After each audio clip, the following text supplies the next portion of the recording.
페이지 요한복음 6장 52절부터 71절까지 한 절씩 교독합니다. 그러므로 유대인들이 서로 다투어 이르되 이 사람이 어찌 능히 자기 살을 우리에게 주어 먹게 하겠느냐?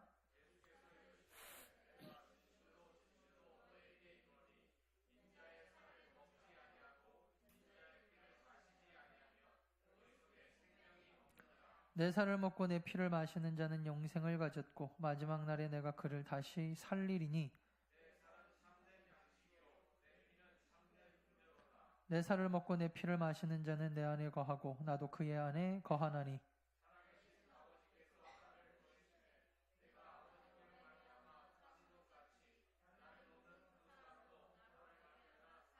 이것은 하늘에서 내려온 떡이니 조상들이 먹고도 죽은 그것과 같지 아니하여 이 떡을 먹는 자는 영원히 살리라.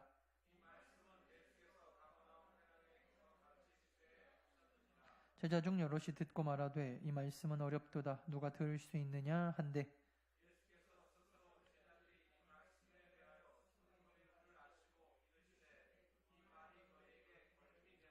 그러면 너희는 인자가 이전에 있던 곳으로 올라가는 것을 본다면 어떻게 하겠느냐?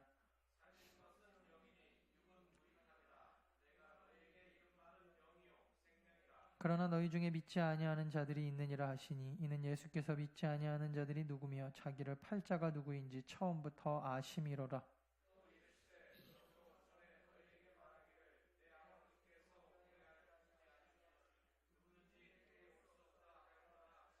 그때부터 그의 제자 중에서 많은 사람이 떠나가고 다시 그와 함께 다니지 아니하더라. 시몬 베드로가 대답하되 주여 영생의 말씀이 주께 있사오니 우리가 누구에게로 가오리까?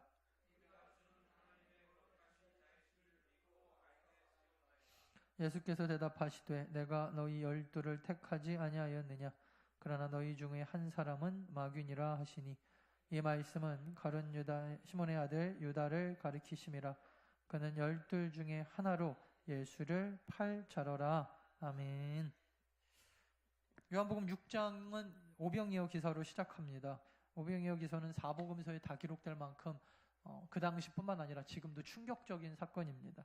사람들이 안 믿어서 그렇지 이 일을 실제로 봤다면 아마 난리가 났을 겁니다. 보리떡 5개와 물고기 2마리로 남자만 5,000명, 아이들과 우리 여자들까지 합쳐도 2만 명 넘는 사람들을 보리떡 5개와 물고기 2마리로 먹였다라고 하는 것은 사실은 굉장히 믿지 못할 사건임에는 분명합니다. 그 놀라운 역사를 보고 사람들이 예수 그리스도를 쫓아다니기 시작합니다.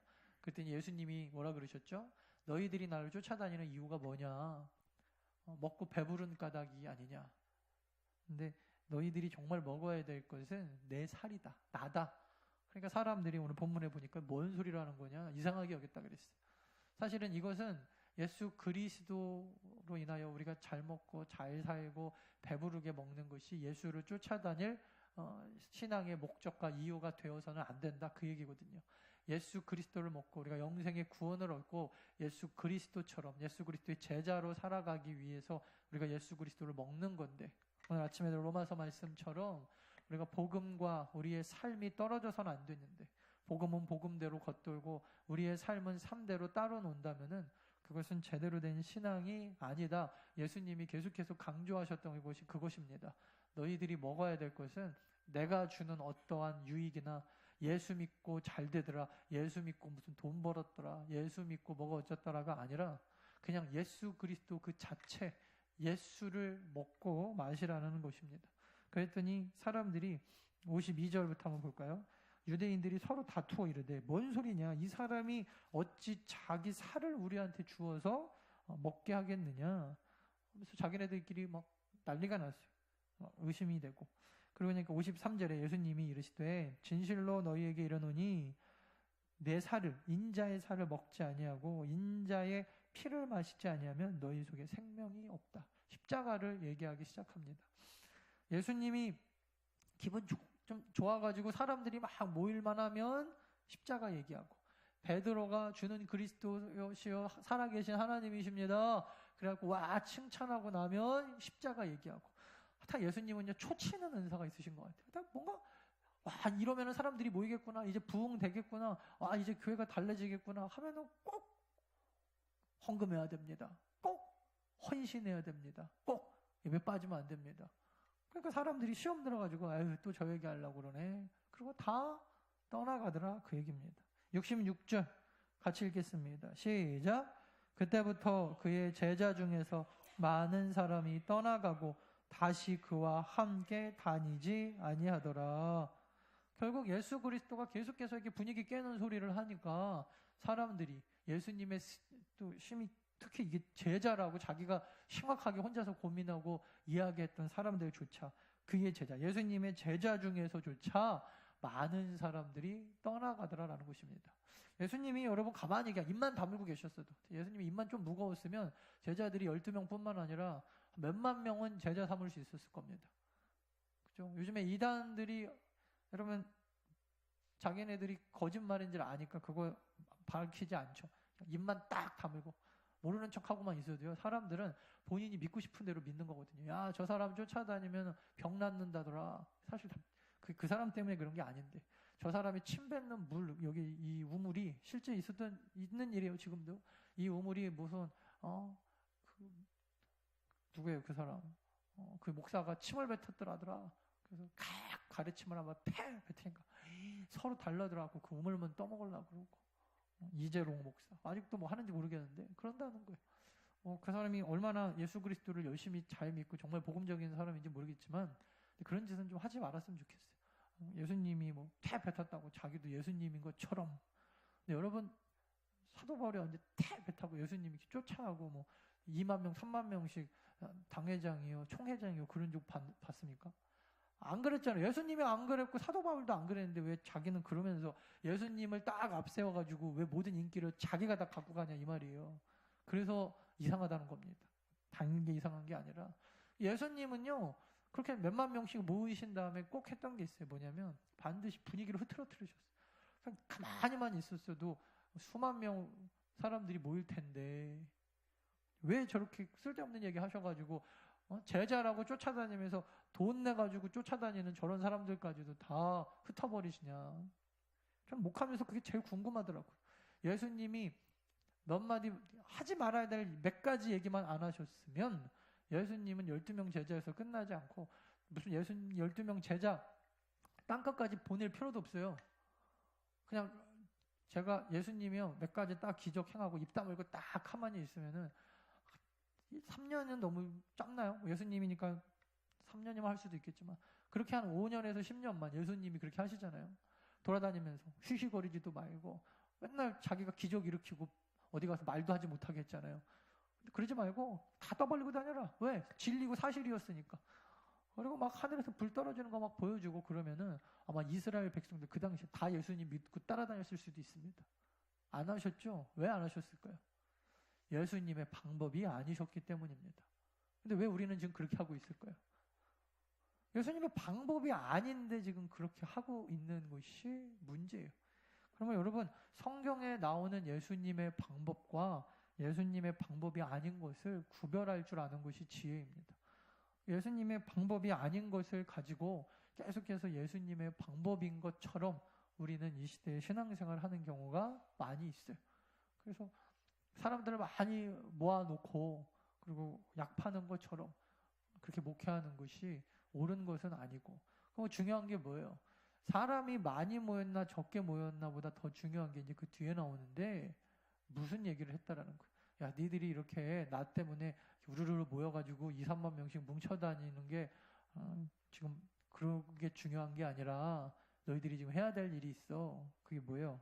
53절. 진실로 너희에게 이르노니 내 살을 먹고 내 피를 마셔라. 십자가, 자기 십자가를 지고 쫓아가야 된다. 너희들이 아무리 그렇게 내가 이렇게 얘기해봐야 믿지 않는 사람이 있을 텐데 62절 한번 볼까요? 그러면 너희는 인저가 이전에 있던 곳으로 올라가는 것을 보면 어떡할래? 부활이죠. 그리고 승천입니다. 내가 하늘에서부터 왔는데 사람들이 뭔 소리야? 이상한 소리 하네? 그런데 니들이 그거를 직접 보면 어떡할래? 그리고 64절. 너희 중에 믿지 아니하는 자들이 내가 이렇게 얘기하면 있다는 것도 안다. 가룟 유다를 필두로 해가지고 아무리 여러분 이적을 보고 기적을 봐도 예수님을 믿지 않는, 하나님의 아들로 받아들이지 않는 사람. 근데 여러분, 하나님의 아들로 받아들이는 사람은 68절입니다. 67절부터 예수님이 12제자한테 물어보십니다. 야, 니들도 결국에는 내가 이렇게 이상한 소리 하니까 십자가 얘기하고 부활 얘기하고 죽음 얘기하고 승천 얘기하면 니들도 갈래? 그랬더니 뭐라 그래요? 66절 다 같이 읽습니다. 시작. 시몬 베드로가 대답하되 주여 영생의 68절입니다. 68절 시작. 시몬 베드로가 대답하되 주여 영생의 말씀이 주께 있사오니 우리가 누구에게로 가오리까? 여러분, 십자가 얘기하고 부활 얘기하고 말이 안 되는 얘기하고 교회에서 헌신 얘기하고 뭐 이거 얘기하고 저거 얘기 다 해도요, 있을 사람은 있잖아요. 그죠? 그리고 어차피 떠날 사람은 떠나고.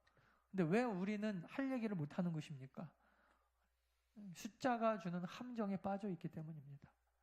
그래서 숫자가 많은 것을 목표로 신앙생활을 하면 할 얘기를 못 하는 교회, 할 행동을 안 하는 교회, 전도도요, 여러분, 안 하면은 뭐 더 부흥될 것 같은 생각이 들죠. 사실 그런 것도 아닌데. 제자 훈련 아무것도 안 하고 그냥 설교 시간에 앉아가지고 졸다가만 가라, 귀찮다라고 얘기한다고 한다면, 그러면 어쩌면 정말 지금보다 더 많은 사람이 올 수도 있어요. 교회 와가지고 우리 다 같이 여전도회 모임 끝나고 우리 한 잔씩, 대포 한 잔씩 하러 갑시다. 그래서 여러분 우르르르 모여가지고 술 먹고 노래방 가고 막, 그리고 주일날 다 끝나고 막 나이트 클럽 가고, 그리고 남전도회 맨날 모여가지고 뭐 위하여 남전도회 부흥을 위하여 그러고 막 코가 삐뚤어지도록 마시고, 그러면 아마 진짜 많은 사람 올걸요? 올 수도 있어요. 제가 보니까 충분히 가능성 있는 이야기들입니다. 근데 그러지 말라. 왜요? 왜냐하면 우리는 숫자, 많이 모이는 게 목적이 아니기 때문이다. 그랬더니 또 여러분 또 이상한 소리 합니다. 그럼 많이 안 모이는 게 목적입니까? 많이 안 모이는 게 목적이다. 그래가지고 작은 교회 운동 같은 것도 하기 시작합니다. 300명 이상 넘어가는 교회는 목사가 마귀다. 실제로 그런 신학이 있어요. 그래서 300명까지 이상 되면 어떻게 목사가 나중에는 다 메가처치, 이거는 목사의 욕심 때문이다. 그래서 작은 교회 운동, 아니 작은 교회를 무슨 운동을 합니까? 그냥 전도 안 하고 아무것도 안 하고 가만히 있으면은요 교회가 알아서 줄어들어요. 우리는 부흥하고 싶어도 안 되는데 무슨 작은 교회는 운동할 것도 없어요. 백날 여러분 작은 교회 운동 해보십시오. 뭐 그게 되나? 여러분 모이는 데는요 뭐 별설교회도 모이고 안 모이는 데는 자기 힘으로 이게 되는 게 아니라니까요. 작은 교회에 하자고 운동할 거가 없어요. 그러면 여러분 작은 게 정답도 아니에요. 중요한 건 뭡니까? 숫자가 문제가 아니라는 것입니다. 숫자가 주는 함정에 빠지면요 교회가 마땅하게 가르쳐야 될 헌금 말 못해요. 여러분 목사가 헌금을 교육시키는 것이 목사의 책무고 직무인데 헌금 얘기 안 하면 더 올 사람 있을 거예요. 왔다 갔다 하는 사람들 그냥 와서 예배만이라도 얼굴만이라도 비춰주시면 아이고 감사합니다. 그렇게 저도 목회하면 아마 지금보다는 더 늘어날 수도 있어요. 날마다 사랑으로 품고 당신은 사랑받기 위해 찬양해주고 노래 불러준다면 어쩌면 지금보다는 더 많은 사람이 모일 수도 있을지 몰라요. 근데 여러분 이게 숫자가 주는 함정입니다. 예수님도 보세요. 결국에는 12명 예수께서 12제자에게 한 2, 3만 명 되는 사람은 다 떠나가고 12제자에게 이르시되 너희도 가려느냐? 그러고 나서 70절 예수께서 대답하시되 봐라 내가 너희 12를 택하였다. 그런데 그 12를 택한 것 중에서도 그 중에 한 사람은 마귀까지도 내가 알면서 택했다. 나중에 이제 가룟 유다를 예수님이 택한 이유도 우리가 나중에 지금은 뭐 너무 기니까 좀 나중에 살펴보기로 하고, 예수님이 알면서도 이 12명을 택하시면서 우리 가운데 주시는 메시지가 뭐예요? 특별히 오늘 본문에서 너희들은 제발 숫자가 주는 함정에 빠지지 말라라는 것입니다. 숫자는요 우리의 목표가 될 수 없어요. 그래서 어느 이단처럼 14만 4천 명만 모이면 땅에 있는 육체와 하늘에 있는 영혼이 영육 무슨 합체가 일어난다. 여러분 숫자가 14만 4천 명이 되든 안 되든 그런 거가 우리에게 주는 메시지는 없습니다. 중요한 것은 숫자가 아니다라는 것입니다. 우리는 내년에 100명의 예배자를 위해서 기도하고 있어요. 요즘에 기도하는데 하나님이 갑자기 그런 마음을 주시더라고요. 100명 해서 뭐 하려고 그러니? 그냥 할 거면 몇만 명 하지. 그래서 하나님이 뭐 몇 년, 몇 월, 며칠까지 100명 이런 건 아니지만 갑자기 그래서 제가 요즘에 기도 제목이 바뀌었어요. 300명의 기도원의 용사. 그 이후에 바알에게 무릎 꿇지 않은 7,000명의 세상에 무릎 꿇지 않은 성도를 주옵소서. 그래서 세상이 와 번화원교회 성도같이 신앙생활 하는 거야. 세상에 무릎 꿇지 않은 정말 하나님이 남겨두신 구약시대 엘리야 시대 그 7,000명의 용사와 같은. 그래서 요즘에는 100명 위해서 기도 안 해요. 300명 위해서 먼저 기도합니다.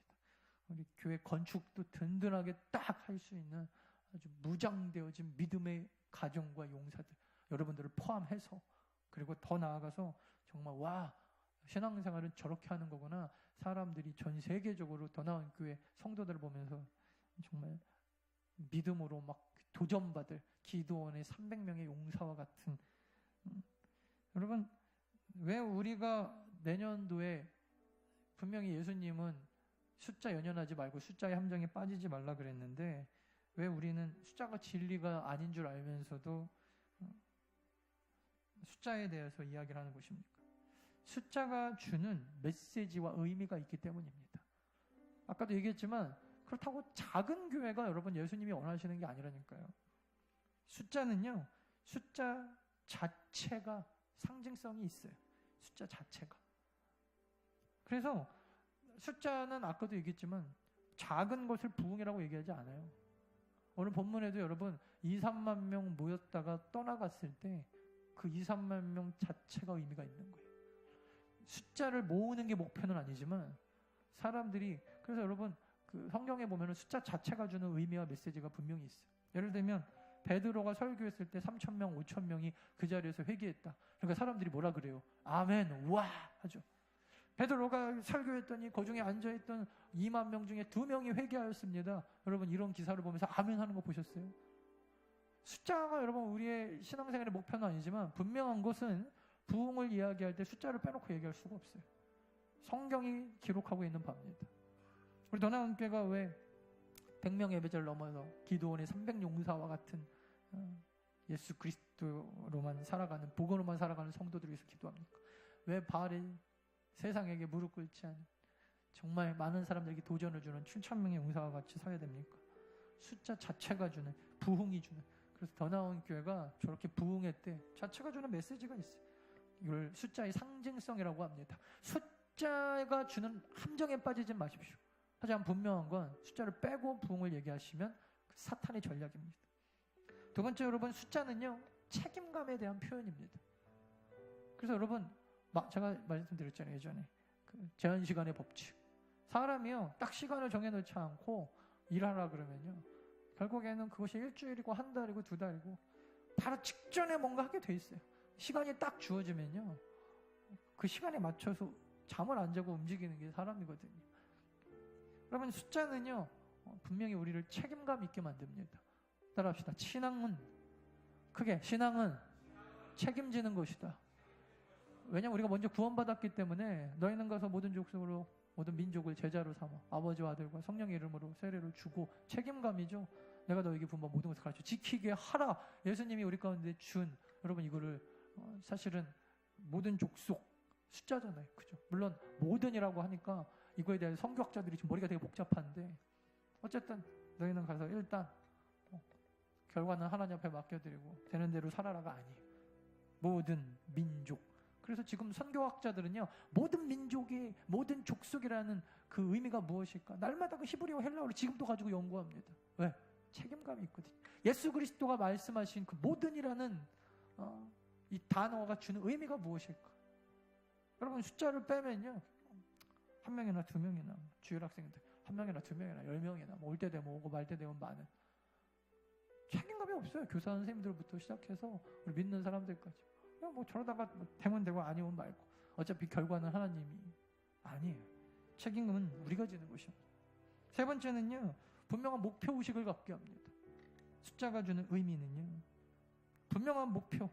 우리가 300의 용사를 위하여 달려갈 때까지, 그리고 하나님이 그렇게 우리 가운데 새로운 성도들을 보내주실 때까지 포기하지 않고, 이게 중요하죠. 분명한 목표의식, 목적의식, 포기하지 않고 우리가 지금부터 토양을 작업하고, 그리고 포기하지 않고 나가겠습니다.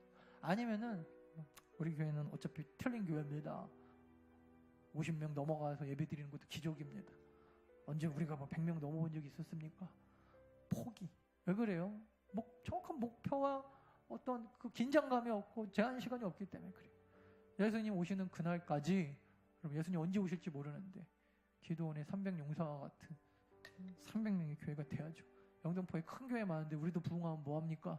언제까지 여러분 우리가 이런 얘기하고 있을 겁니까? 마지막 네 번째는요, 명확성입니다. 명확성. 숫자는요, 우리가 신앙생활하는 데 있어서 우리의 실체를 보게 합니다. 더 나은 교회가 지금 신앙생활 잘하고 있는지 안 하고 있는지는 여러 가지로 우리가 분포를 표현할 수 있지만, 특별히 2017년도 대한민국에서, 서울에서, 영등포 인구가 몇 만인지 모르겠는데 몇십만 명 되겠죠? 100만 명은 안 될 거고 몇만 명 되겠죠?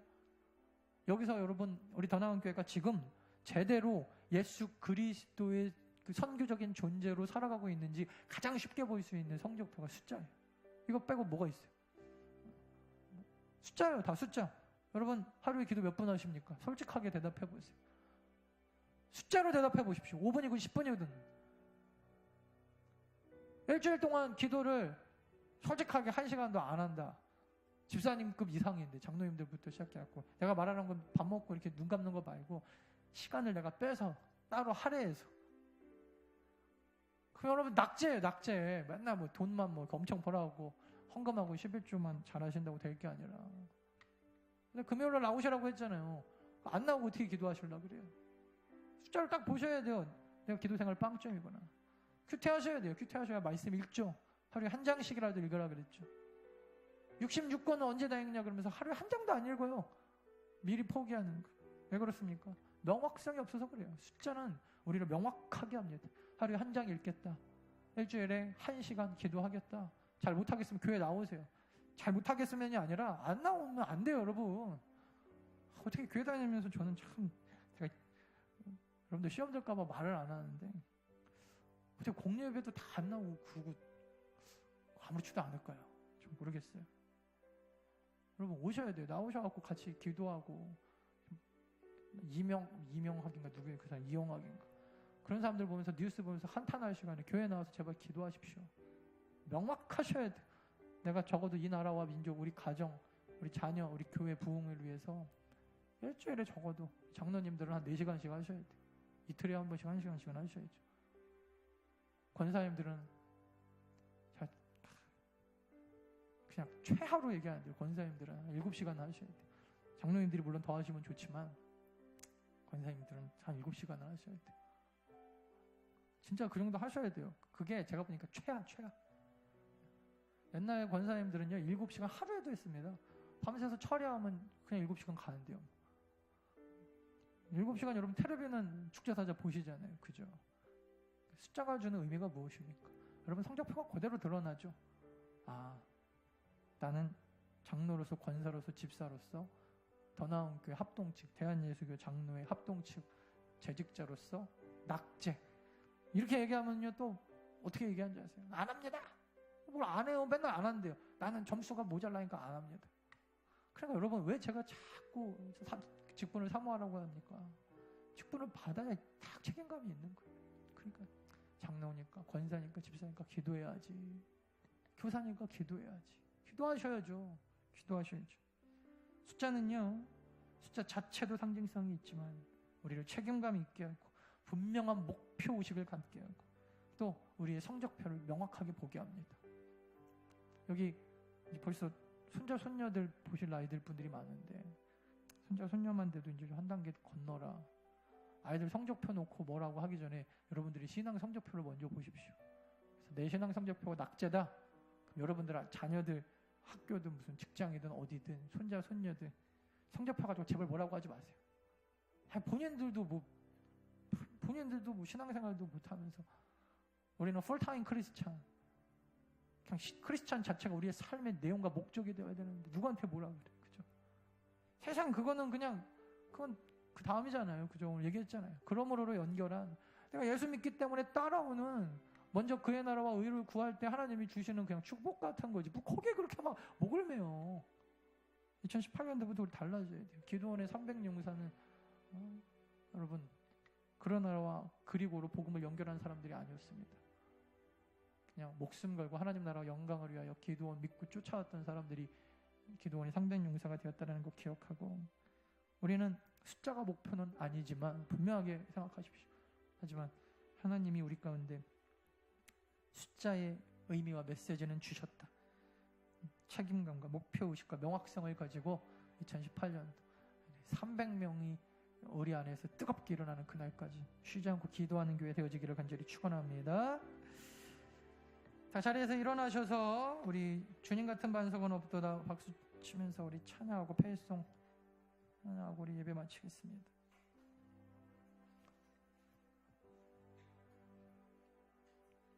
주님 같은 반석은 없도다. 우리 박수 치면서 찬양하겠습니다.